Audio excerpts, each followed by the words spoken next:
নমস্কাৰ বেদিক এষ্ট্ৰলজি আসামৰ সকলো বন্ধু বান্ধৱীলৈকে মোৰ আন্তৰিক অভিনন্দন জ্ঞাপন কৰিলোঁ। বন্ধু বান্ধৱীসকল, শাওণ মাহটো অহাৰ লগে লগে সকলো শিৱ ভক্তই শিৱ মন্দিৰ দৰ্শন কৰে, ৰুদ্ৰাভিষেক কৰে আৰু শিৱৰ আশীৰ্বাদ লাভ কৰিবলৈ প্ৰয়াস কৰে। কিন্তু শিৱৰ অতি অপ্ৰিয় ফুল হ'ল কেতেকী আৰু চম্পক ফুল। কেতেকী আৰু চম্পক ফুলৰ দ্বাৰা শিৱ পূজাত কিয় ব্যৱহাৰ কৰা নহয় বা শিৱলিংগ কিয় অভিষেক কৰা নহয়, আৰু যদিও শিৱলিংগ বা শিৱৰ অভিষেক কৰা হয় তেনেহ'লে মহাপাপ হয় কিয়, আমি জানো আহকচোন। মহাশিৱ পুৰাণ অসমীয়া অনুবাদৰ পৰা মই এই কথাখিনি লৈছোঁ। আমি জানিব লাগিব প্ৰথমতে যে ভাৰতৰ মহাপুণ্যক্ষেত্ৰ নৈমিষাৰণ্য বৰ্তমানৰ সীতাপুৰ জিলা উত্তৰ প্ৰদেশৰ গোমতী নদীৰ পাৰত আছে এই স্থানখন, আৰু তাত পুণ্য বৃদ্ধি হয় আৰু পাপ বিনাশ হয় বুলি মুনিসকলে কয় আগৰ।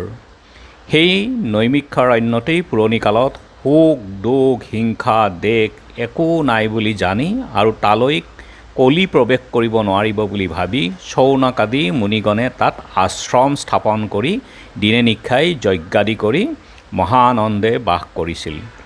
ঠিক সেই সময়তে এদিন ব্যাসদেৱৰ শিষ্য মহামণি সূত সেই পুণ্যস্থানত উপস্থিত হৈছিল, আৰু সূতমণিক দেখি শৌনকাদি মুনিগণে ভক্তিভাৱে পাদ্য অৰ্ঘাদিৰে তেওঁক যথাবিহিত পূজা কৰি উত্তম আসনত বহিব দিছিল।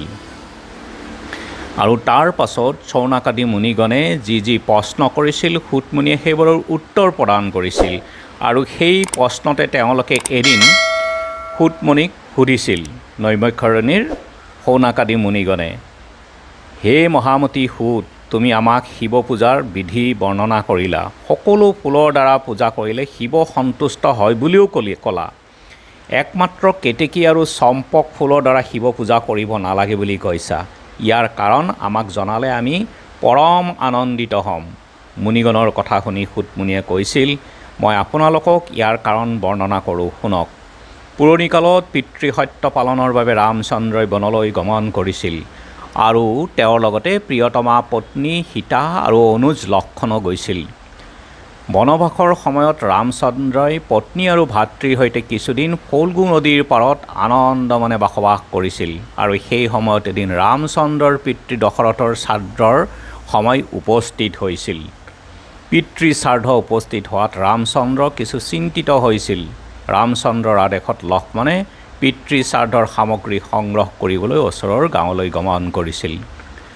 লক্ষ্মণে পিতৃ শ্ৰাদ্ধৰ সামগ্ৰী সংগ্ৰহ কৰিবলৈ গাঁৱলৈ গৈ বহু সময় পাছতো উভতি নহাত ৰামৰ মনত বৰ চিন্তা হৈছিল। ৰামে সীতাক কৈছিল, হে প্ৰিয়ে, লক্ষ্মণ গাঁৱলৈ যোৱা বহু সময় অতীত হ'ল, শ্ৰাদ্ধৰ সময় এতিয়া পাৰ হ'বৰেই হ'ল, মই লক্ষ্মণক বিচাৰি যাওঁ, তুমি অকলে থাকিব পাৰিবানে? স্বামীৰ কথা শুনি সীতাই পাৰিব বোলাত ৰামে বেগাবেগিকৈ গাঁৱলৈ গমন কৰিছিল, আৰু তেওঁ উভতি অহাত পলম হোৱা দেখি সীতাৰ মনত চিন্তা হৈছিল। ক্ৰমাৎ দুপৰ বেলা অতিক্ৰম কৰিছিল। নিৰ্দিষ্ট সময়ত শ্ৰাদ্ধ কৰিব নোৱাৰিলে শ্ৰাদ্ধ কৰাৰ ফল লাভ নহ'ব। ৰাক্ষসী বেলা উপস্থিত হ'লে শ্ৰাদ্ধ কৰ্ম কৰা উচিত নহ'ব। সীতাই মনতে ভাবিছিল, দেৱৰ লক্ষ্মণ ৰাতিপুৱাই গাঁৱলৈ গৈ এতিয়াও উভতি অহা নাই, আৰু স্বামীও বহু সময় আগতে গাঁৱলৈ গৈ এতিয়াও উভতি আহিল। শ্ৰাদ্ধৰ বাবে কোনো দ্ৰব্যও নাই, কি কৰোঁ এতিয়া? সীতাই বহু সময় চিন্তা কৰি ফল্গু নদীত স্নান কৰি নিৰুপায় হৈ নদীৰ বালিৰে পিণ্ড কৰি শহুৰে দশৰথৰ বাবে আগবঢ়াইছিল। পিণ্ডদান কৰাৰ সময়ত নৈৰ বালিৰ পৰা এখন হাত ওলাই সীতাৰ সেই বালিৰ পিণ্ড গ্ৰহণ কৰিছিল। তাৰ পাছত দৈব্যবাণী ৰূপে অদৃশ্যভাৱে দশৰথ ৰজাই কৈছিল, হে সীতা, মই পৰম সন্তুষ্ট হৈছোঁ, তুমি যথাসময়ত মোৰ বাবে পিণ্ডদান কৰিলা, তুমি মোক বালিৰ পিণ্ড অৰ্পণ কৰি ধন্য হ'লা। সেই বাণী শ্ৰৱণ কৰি আৰু হাত এখন দৰ্শন কৰি সীতা আচৰিত হৈছিল যদিও সবিস্ময়ে প্ৰশ্ন কৰিছিল, আপুনি কোন? মোক পৰিচয় দিলে যথেষ্ট সন্তোষ হ'ম। সীতাৰ কথা শুনি দশৰথ ৰজাই কৈছিল, হে সীতা, মই তোমাৰ শহুৰ দশৰথ ৰজা, তুমি মোক কোনো দ্ৰব্য নথকাত বালিৰ পিণ্ড দান কৰিলা যদিও মই পৰম সন্তোষ পাইছোঁ, তুমি কৰা শ্ৰাদ্ধৰ সফল হ'ল। জানকীয়ে সেই কথা শুনি মনত বিমল আনন্দ লাভ কৰিছিল। তেওঁ অদৃশ্য শহুৰ দশৰথৰ প্ৰতি কৈছিল, হে শহুৰ দেৱতা, মোৰ স্বামী আৰু দেৱৰ লক্ষ্মণ লক্ষ্মণে আপোনাৰ এই হাত দৰ্শন কৰিব নোৱাৰিলে আৰু আপোনাৰ সুমধুৰ বাণীও শ্ৰৱণ কৰাৰ সৌভাগ্য নহ'ল। এনে স্থলত মই তেওঁলোকক কি বুলি জনালে তেওঁলোকে মোক বিশ্বাস কৰিব? মই আপোনাৰ কথা তেওঁলোকক জনালে তেওঁলোকে মোক মিথ্যাবাদী বুলিব। সীতাৰ কথা শুনি অদৃশ্যভাৱে দশৰথ ৰজাই কৈছিল, হে সীতা, তুমি মহাসতী, তোমাৰ মনত অলপো পাপ ভাৱ নাই। তুমি মোক পিণ্ডদান কৰা দৃশ্য যিবোৰ দৰ্শন কৰিলে তুমি সেইবোৰক সাক্ষী কৰিবা। তেতিয়া সীতাই ফল্গু নদী, ধেনু, অগ্নি আৰু নদীৰ পাৰত থকা কেতেকী ফুলক সাক্ষী কৰি কৈছিল, মই মোৰ স্বামীৰ স্বৰ্গীয় পিতামহা আদিৰ বাবে নিৰুপায় হৈ দ্ৰব্যৰ সলনি বালিৰ দ্বাৰাই মই পিণ্ডদান কৰিলোঁ। এই দৃশ্য তোমালোকেহে দৰ্শন কৰিলা। তোমালোক মোৰ সাক্ষী হ'বা। খন্তেক পাছতেই ৰামচন্দ্ৰই অতি ব্যস্তভাৱে সেই স্থানত উপস্থিত হৈ সীতাক কৈছিল, হে প্ৰিয়ে, বহু পলম হৈ গ'ল। তুমি এতিয়া শ্ৰাদ্ধৰ বাবে সকলো যোগাৰ কৰা। ৰামৰ কথা শুনি সীতাই সকলো ঘটনা বিৱৰি কৈছিল। সীতাৰ কথা শুনি ৰামচন্দ্ৰ আৰু লক্ষ্মণ অতি আচৰিত হৈছিল। ৰামে তেতিয়া লক্ষ্মণক প্ৰশ্ন কৰিছিল, আমি দুয়ো বিধিমতে আমাৰ পিতৃদেৱক বহুবাৰ আহ্বান কৰা স্বত্তেও তেওঁ আমাক দেখা দিয়া নাছিল। আজি পিতৃদেৱে সীতাৰ পৰা বালিৰ পিণ্ড গ্ৰহণ কৰা আৰু সীতাক উপদেশ দিয়া কথা তোমাৰ বিশ্বাস হৈছেনে বাৰু লক্ষ্মণ? মই ভাবোঁ সীতাই এইবোৰ সঁচা কোৱা নাই। স্বামী ৰামচন্দ্ৰৰ কথা শুনি সীতাই বৰ লাজ পাইছিল যদিও ৰামচন্দ্ৰক কৈছিল, হে ৰঘুনন্দন, মই শ্ৰাদ্ধ কৰাৰ সময়ত উপস্থিত থকা এই ফল্গু নদী, ধেনু, অগ্নি আৰু কেতেকী ফুলক সাক্ষী কৰিছিলোঁ। আপুনি তেওঁলোকক সুধি চাব পাৰে। সীতাৰ কথা শুনি ৰামচন্দ্ৰই সেই সাক্ষীগণক সোধাত আটাইকেইজনেই কৈছিল যে জানকীয়ে কি কৰিছে আমি একো দেখা নাই। তেওঁলোকে মিছা মাতিছিল। তেতিয়া সীতাই লাজ আৰু মনত বৰ দুখ পাইছিল। সাক্ষীয়ে মিছা কৈছে যেতিয়া তেওঁৰ আন উপায় নাছিল। ৰামে তেতিয়া হাঁহি হাঁহি ঠাট্টা কৰি সীতাক কৈছিল, আমি উভতি আহোঁতে পলম হোৱাৰ বাবে তুমি আমাক তেনেদৰে কৈছা বুলি বুজিলোঁ। এতিয়া মধ্যাহ্ন অতীত হওঁ হওঁ হৈছে। তুমি অবিলম্বে পিতৃ শ্ৰাদ্ধৰ বাবে প্ৰয়োজনীয় অন্নাদি ৰান্ধা। আমি স্নান কৰি আহোঁ, শ্ৰাদ্ধ কৰিম। প্ৰয়োজনীয় অন্নাদি ৰান্ধিছিল। ৰাম আৰু লক্ষ্মণে বিধিমতে স্নান কৰ্ম সমাপ্ত কৰি শ্ৰাদ্ধৰ বাবে আগবঢ়াই পিতৃক সেইবোৰ গ্ৰহণ কৰিবলৈ আবাহন কৰাত স্বৰ্গীয় পিতৃ দশৰথে অদৃশ্যভাৱে কৈছিল, হে বপা ৰাম, তুমি মোক পুনৰ কিয় আহ্বান কৰিলা? অলপ আগতেই মই সীতাই প্ৰদান কৰা বালিৰ পিণ্ড গ্ৰহণ কৰি পৰম তৃপ্তি লাভ কৰিছোঁ। তোমালোকে পুনৰ মোৰ বাবে পিণ্ডদান কৰাৰ কোনো প্ৰয়োজন নাই। আকাশবাণী শ্ৰৱণ কৰি ৰাম লক্ষ্মণৰ মনত পৰম আনন্দ হৈছিল। ৰামচন্দ্ৰই তেতিয়া সীতাক কৈছিল, হে প্ৰিয়ে, তুমি মিছা কোৱা নাছিলা। তুমি ধন্য, তুমি মহাপুণ্যৱতী নাৰী। তোমাৰ দৰে নাৰী যি বংশত থাকে সেই বংশৰ সকলোৱে পুণ্য ফল লাভ কৰিব পাৰে বুলি বুজি পালোঁ। সেয়ে প্ৰিয়, তুমি মোক বেয়া নাপাবা। তুমি সত্য কথা কৈছিলা যদিও তেনে অস্বাভাৱিক কথাত আমি তোমাক বিশ্বাস কৰিব পৰা নাছিলোঁ। তুমি যিবোৰক সাক্ষী কৰিছিলা সেই সকলো মিছা মাতিছে বাবেহে তোমাক মিথ্যাবাদিনী বুলি ভাবিবলৈ বাধ্য হৈছিলোঁ। তুমি আমাক ক্ষমা কৰা। সীতাই ৰামৰ কথা শুনি ৰামৰ চৰণ বন্দনা কৰি, হে স্বামী, মই আপোনালোকক বেয়া পোৱা নাই। দুখ পাইছোঁ মোৰ সাক্ষী চাৰিজনৰ বাবে। আপুনি মোৰ ওচৰত ক্ষমা প্ৰাৰ্থনা কৰি লাজ নিদিব বুলিছিল। সীতাই সেই সময়ত ক্ৰোধিতা হৈ ফল্গু নদীক, হেৰা ফল্গু, তুমি সকলো দেখিও মিছা মাতিলা। তাৰ বাবে মই তোমাক অভিশাপ প্ৰদান কৰিলোঁ। আজিৰ পৰা তুমি পাতালতহে প্ৰবাহিত হ'ব লাগিব। তোমাৰ সামান্য জলহে পৃথিৱীত থাকিব। তোমাক সকলোৱে অন্তঃস্ৰোতা বুলি ক'ব বুলিছিল। সীতাই কেতেকী ফুলক এনেদৰে অভিশাপ দিছিল, হেৰা কেতেকী, তুমি মিছা কথা কোৱা বাবে আজিৰ পৰা শিৱ পূজাৰ ফুলৰ অযোগ্য হ'বা। কোনোৱে শিৱলিংগ পূজাত কেতেকী ফুল অৰ্পণ নকৰিব। সীতাই ক্ৰোধভাৱে ধেনুক এইদৰে অভিশাপ প্ৰদান কৰিছিল, হে গাভী, তুমি মিথ্যাবাদিনী হৈছা বাবে তোমাক অভিশাপ দিলোঁ। আজিৰে পৰা তোমাৰ মুখ অপবিত্ৰ হ'ব। অৱশ্যে তোমাৰ পুচ্ছদেশ পবিত্ৰ হৈ থাকিব। সীতাই অগ্নিক এনেদৰে অভিশাপ দিছিল, হে পাৱক অৰ্থাৎ অগ্নি, তুমি ইমান দিনে দেৱগণৰ মুখ স্বৰূপ আছিলা। মিছা কোৱাৰ বাবে আজি অভিশাপৰ ফলত আজিৰে পৰা তুমি সৰ্ববোক হ'বা। পূৰ্বতে অগ্নিয়ে হোমযজ্ঞৰ যি ঘি আৰু দ্ৰব্যহে গ্ৰহণ কৰিছিল। অগ্নিয়ে সেইবোৰ ভক্ষণ কৰাৰ লগে লগে দেৱগণে সেইবোৰ অগ্নিৰ জৰিয়তে ভক্ষণ কৰিব পাৰিছিল। সেইবাবে অগ্নিক দেৱগণৰ মুখ বোলা হৈছিল। সীতাৰ অভিশাপৰ ফলত আৰু মিছা কোৱা দোষৰ বাবে পাছলৈ অগ্নিয়ে ভাল বেয়া সকলো দ্ৰব্য ভক্ষণ কৰিবলৈ বাধ্য হৈছিল। তাৰ ফলত পবিত্ৰ হোম যজ্ঞৰ ঘিউ আদিৰ দ্ৰব্য ভক্ষণ কৰা সেই অগ্নিয়ে মৃতদেহ ভক্ষণ কৰিবলৈও বাধ্য হৈছিল। অকল সেয়াই নহয়, অগ্নিত প্ৰদান কৰা ভাল বেয়া সকলো ভক্ষণ কৰিবলৈ লৈছিল। মিছা কোৱাৰ বাবে সীতাৰ অভিশাপত ফল্গু নদী পতালত প্ৰৱাহিত হৈছিলে। কনিষ্ঠ দেৱতা অগ্নি সৰ্বভোগ হ'ল, গাভীৰ মুখ অপবিত্ৰ হ'ল আৰু কেতেকী ফুল শিৱ পূজাৰ পৰা বঞ্চিত হ'ল। তেওঁলোকে সেই দুখ সদায় ভোগ কৰি থাকিল। সুতমুনিয়ে মুনিগণক কৈছিল, হে মুনিগণ, মই আপোনালোকক কেতেকী ফুল শিৱ পূজাত নলগাৰ কাৰণ বৰ্ণনা কৰিলোঁ। এতিয়া চম্পক ফুলৰ কথা কওঁ শুনক। দেৱ পঞ্চাননৰ গোকৰ্ণেশ লিংগৰ কথা কওঁ শুনক। গোকৰ্ণ প্ৰদেশত যি শিৱলিংগ আছে, সেই শিৱলিংগ গোকৰ্ণেশ নামে জগত বিখ্যাত। সেই গোকৰ্ণেশ শিৱলিংগ দৰ্শন কৰিলে মানুহৰ পাপ নাশ হয় আৰু পূজা কৰিলে মানুহে অন্তিমত শিৱলোক প্ৰাপ্ত হয়। ইহকালতেই সেই গোকৰ্ণেশ পূজাৰ ফলত নানা ধৰণৰ সুখ লাভ, যশস্যা লাভ, ঐশ্বৰ্য লাভ কৰিব পৰা যায় শিৱৰ কৃপাত। তাতেই শিৱই অদৃশ্যভাৱে সৰ্বক্ষণে বিৰাজ কৰি থাকে। এদিনাখন দেৱৰ্ষি নাৰদে সেই শিৱলিংগ দৰ্শন কৰাৰ ইচ্ছা কৰি গোকৰ্ণ প্ৰদেশলৈ গমন কৰিছিল। তেওঁ পথ ভ্ৰমণ কৰি সেই শিৱলিংগ দৰ্শনৰ বাবে গমন কৰি থকা সময়ত পথৰ দাঁতিত এজোপা সুগন্ধি চম্পক ফুল গছ দেখা পাইছিল। সেই ফুলৰ গছজোপাৰ পৰা এজন ব্ৰাহ্মণে ফুল ছিঙি থকা দেখা পাইছিল। অন্তৰ্যামী দেৱৰ্ষি নাৰদে সেইজন ব্ৰাহ্মণে যে অসৎ স্বভাৱৰ সেই কথা ভালদৰে জানে। সেয়াই নহয়, সেই অসৎ স্বভাৱৰ ব্ৰাহ্মণজনে চম্পক ফুলৰে গোকৰ্ণেশ শিৱলিংগৰ পূজা কৰি অতুল ঐশ্বৰ্য গৰাকী আৰু প্ৰজাবোৰক প্ৰতাৰণা কৰি অশান্তি প্ৰদান কৰি থকাৰ কথাও ভালদৰে জানে নাৰদে। লগতে নাৰদে সেই কথাও জানে যে সেই ব্ৰাহ্মণীয়ে শিৱৰ কৃপাত গোকৰ্ণ প্ৰদেশৰ ৰজাৰ দানাধ্যক্ষ পদতো নিযুক্ত হৈ ব্ৰাহ্মণসকলক বৰকৈ প্ৰতাৰণা কৰি থাকে।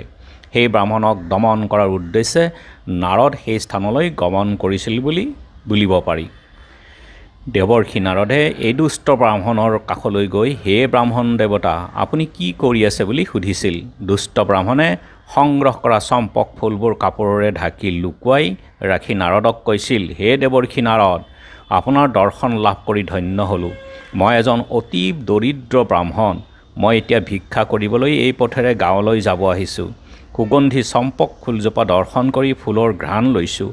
নাৰদে তেতিয়া মৃদু হাঁহি মাৰি গোকৰ্ণেশ লিংগ দৰ্শন কৰিবলৈ বীণা বজাই নাৰায়ণ নাৰায়ণ উচ্চাৰণ কৰি সেই স্থান পৰিত্যাগ কৰিছিল। তেওঁ গোকৰ্ণেশ শিৱলিংগ দৰ্শন কৰি পুনৰ সেই পথৰেই খোজ কাঢ়িছিল। তেওঁ পুনৰ চম্পক ফুল ছিঙি থকা দেখা পাইছিল পূৰ্বৰ ব্ৰাহ্মণজনক। সেই ব্ৰাহ্মণে দূৰৰ পৰাই নাৰদক দেখি ফুলবোৰ পুনৰ লুকুৱাই ৰাখিছিল। নাৰদে ব্ৰাহ্মণৰ ওচৰ পাই কৈছিল, হে ব্ৰাহ্মণ দেৱতা, আপুনি নিশ্চয় ভিক্ষা খুজি এতিয়া গৃহলৈ বুলি গমন কৰি সেই স্থান পাইছেহি। ব্ৰাহ্মণে সেই বেলিও মিছা মাতি কৈছে যে আজি ক'তো ভিক্ষা নাপালোঁ, এতিয়া দুখ মনে গৃহলৈ বুলি আহি এই স্থান পালোঁ। এই বুলি ব্ৰাহ্মণে তাৰ পৰা আঁতৰি গৈছিল। মিথ্যাবাদী ব্ৰাহ্মণৰ কথাৰ প্ৰমাণ কৰিবলৈ দেৱৰ্ষি নাৰদে, হেৰা চম্পক, এই ব্ৰাহ্মণে তোমাৰ গছৰ পৰা কিমান সংখ্যক ফুল ছিঙি নিলে কোৱাচোন বুলিছিল। ব্ৰাহ্মণৰ ভয়ত চম্পক ফুলৰ গছজোপাই কিমান ফুল ছিঙি নিলে মই নাজানো বুলিছিল। নাৰদে বুজি পাইছিল যে শিৱৰ কৃপা লাভ কৰা দুষ্ট ব্ৰাহ্মণক সকলোৱে ভয় কৰে। সেই ভয়তে চম্পক ফুলে সঁচা কোৱা নাই। তেওঁ পুনৰ শিৱলিংগৰ কাষলৈ গমন কৰিছিল। তেওঁ গৈ গোকৰ্ণেশ শিৱলিংগত 100 চম্পক ফুল দেখা পাইছিল আৰু আন এজন ব্ৰাহ্মণে ভক্তিভাৱে শিৱলিংগ পূজা কৰি থকা দেখা পাইছিল। তেওঁ তেতিয়া সেই ব্ৰাহ্মণজনক সুধিছিল, হে ব্ৰাহ্মণ দেৱতা, আপুনি ভক্তিভাৱে লিংগ পূজা কৰি থকা দেখি আনন্দিত হ'লোঁ। আপুনি যি ফল কামনা কৰি শিৱলিংগ পূজা কৰিছে আৰু আপোনাৰ আগতে কোনে চম্পক ফুলেৰে শিৱ পূজা কৰি গ'ল জনাওকচোন। দেৱৰ্ষি নাৰদৰ কথা শুনি সেই ব্ৰাহ্মণে কৈছিল, মই পৰম মুক্তিৰ কামনা কৰি এই শিৱলিংগ ভক্তিভাৱে পূজা কৰি আছোঁ। মোৰ আগতে এজন ব্ৰাহ্মণে চম্পক ফুল লিংগত অৰ্পণ কৰি গুচি গ'ল। সেই ব্ৰাহ্মণজনে আমাৰ দেশৰ ৰজাক বিমুগ্ধ কৰি ৰজাৰ দানাধ্যক্ষ পদত নিযুক্ত হৈছে। তেওঁ বহু পৰিমাণৰ অৰ্থ গ্ৰহণ কৰি ৰজাৰ দানাধ্যক্ষ হৈ আছে।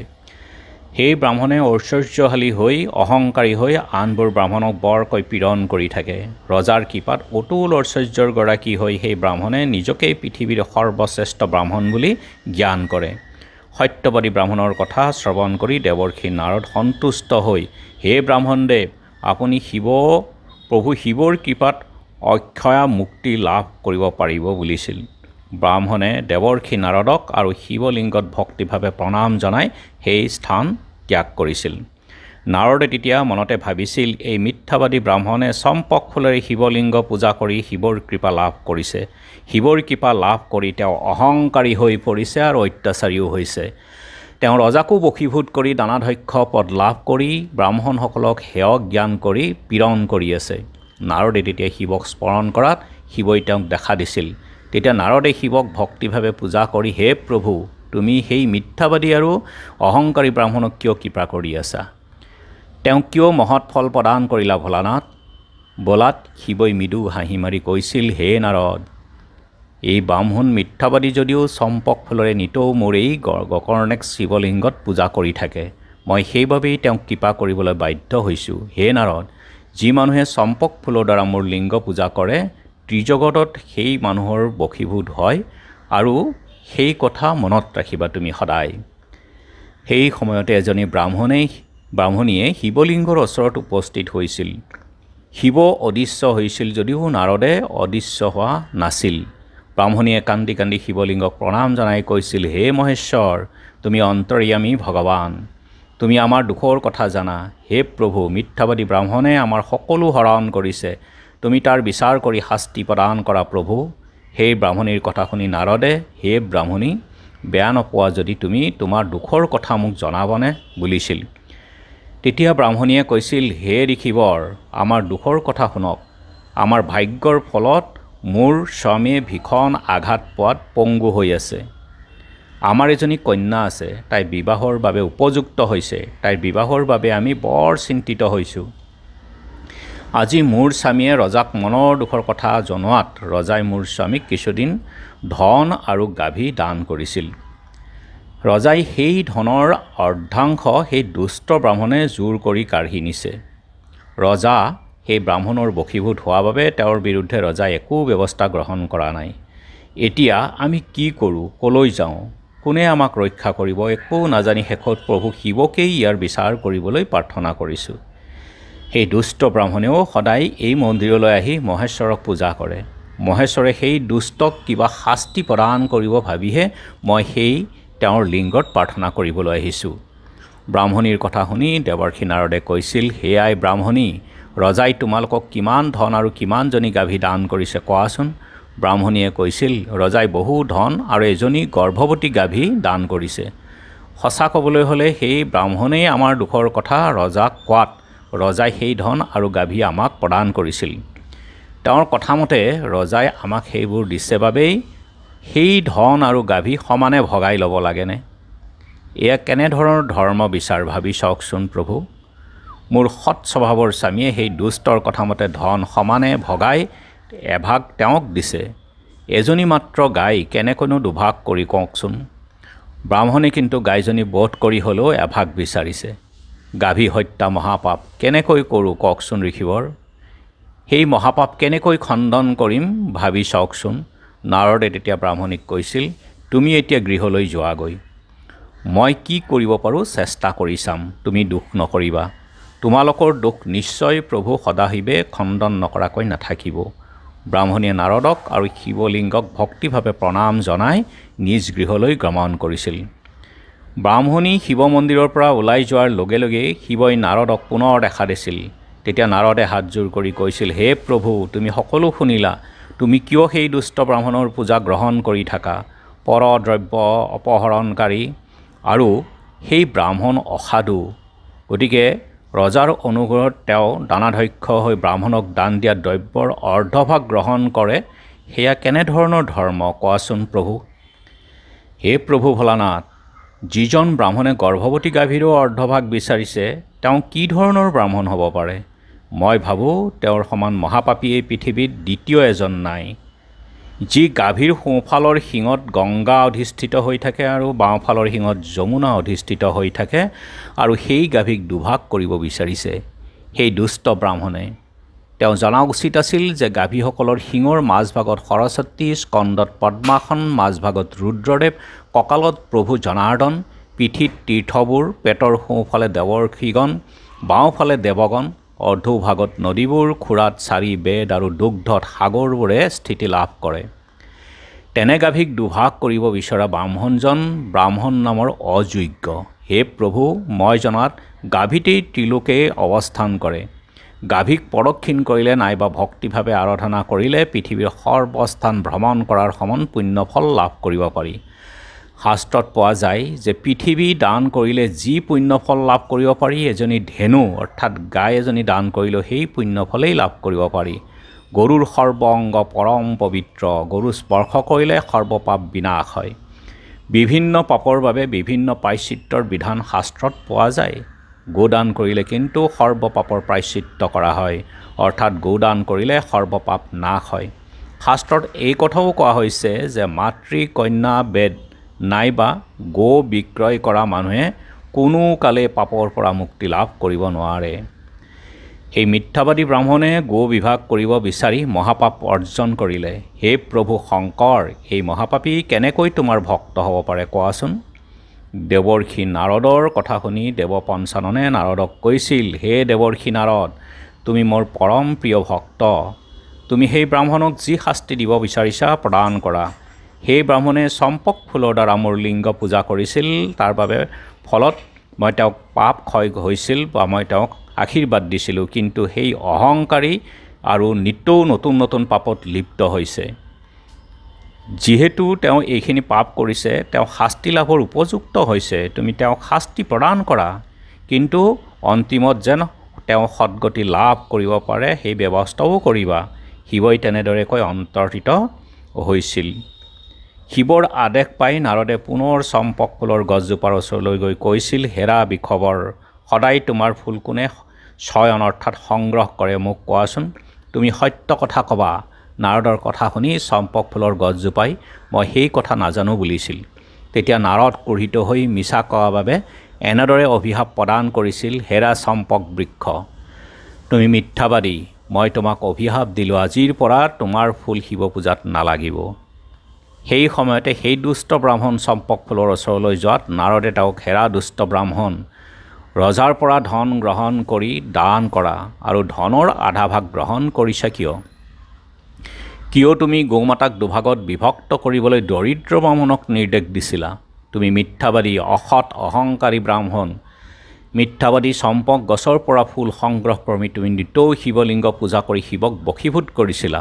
তুমি সদায় ব্ৰাহ্মণসকলক উৎপীড়ন কৰি থাকা, তুমি সদায় মিছা কথা কৈ থাকা, মোকো তুমি মিছা কথা কৈছা, তাৰ ফলত মই তোমাক অভিশাপ প্ৰদান কৰিম। তুমি ব্ৰাহ্মণ কুলত জন্ম লাভ কৰিও মহাপাপত লিপ্ত হৈছা, মই তোমাক আজিৰ পৰা ৰাক্ষস হ'বলৈ অভিশাপ প্ৰদান কৰিলোঁ। নাৰদৰ অভিশাপ শ্ৰৱণ কৰি অতিশয় ভয় পাই ব্ৰাহ্মণে নাৰদৰ চৰণত ধৰি ক্ষমা প্ৰাৰ্থনা কৰিছিল। তেওঁ কৈছিল, হে ঋষিবৰ, আপুনি মোৰ ক্ষমা কৰক, মই ভৱিষ্যতে মিছা কথা নকওঁ, মই সদায় সত্য ক'ম, সদায় সৎপথে চলিম। নাৰদে কৈছিল, মই দিয়া অভিশাপ বিফলে নাযাব, তুমি ৰাক্ষস হ'বই লাগিব আৰু ত্ৰেতা যুগত তুমি ৰামচন্দ্ৰক দেখা পাবা, তেতিয়া তুমি হ'বা বিৰাট ৰাক্ষস। তুমি বহুদিন শিৱৰ পূজা কৰিছা, গতিকে ৰামৰ হাতত মৃত্যুবৰণ কৰি তুমি সুন্দৰ দেহ লাভ কৰি শিৱৰ পৰিষদ হ'ব পাৰিবা। নাৰদে তেনেদৰে অভিশাপ দিয়াৰ লগে লগেই সেই ব্ৰাহ্মণে ভয়ংকৰ বিৰাট নামৰ ৰাক্ষস হৈ বনে বনে ভ্ৰমণ কৰি ফুৰিছিল। নাৰদে পুনৰ শিৱ মন্দিৰলৈ গমন কৰি গকৰ্ণে শিৱলিংগক ভক্তিভাৱে প্ৰণাম জনাই বীণা বজাই নাৰায়ণ নাৰায়ণ বুলি নিস্থানলৈ গমন কৰিছিল। সূতমুনিয়ে সৌনাকদী মুনিগণক কৈছিল যে এই কাহিনী শ্ৰৱণ কৰিলে নাইবা পাঠ কৰিলে মানুহে পাপৰ পৰা সহজে মুক্তি লাভ কৰিব পাৰে। গতিকে আপোনালোকেও এই ভিডিঅ'টো শ্ৰৱণ কৰাৰ কাৰণে আপোনালোকে শিৱ পুৰাণৰ অসমীয়া অনুবাদৰ এই কাহিনীটো শুনি আপোনালোকেও অনন্ত পুণ্য লাভ কৰিব। ধন্যবাদ।